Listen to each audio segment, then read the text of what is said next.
Hi guys! Samahan niyo akong sunduin si Prince! Tara! Outfit check pala guys.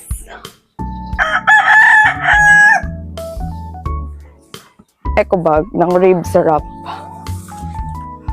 Rib syrup. Kain kayo dyan guys pag napunta kayo ng San Pedro. Kain kayo sa rib syrup. Talaga namang hindi kayo magsisisi na trinayin nyo yun.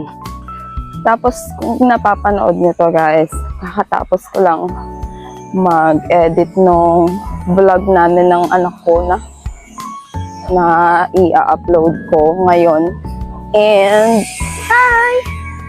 And ginawa ko siya ng simula nung 12. Kakatapos ko lang ngayong 4. Grabe. Hirap mag-edit guys. Sana magustuhan nyo kasi hindi siya ganun kadaling mag-edit. Yung pag-timing pa lang ng mga sound. Diyos ko. Pero gusto namin to. Gusto ko tong ginagawa ko. Kaya okay lang. Kasi parang diary na rin namin ng baby ko yung pag-upload namin sa YouTube ng A Day in the Life namin. Para pag tumanda na siya, meron kaming babalikan kung gaano kami ka-sweet.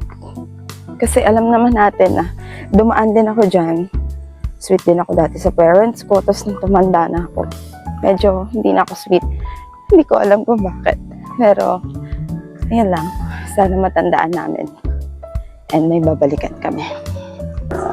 Waiting ako guys. Waiting kay Prince. Wala pa siya. Pogi talaga ng bebe ko.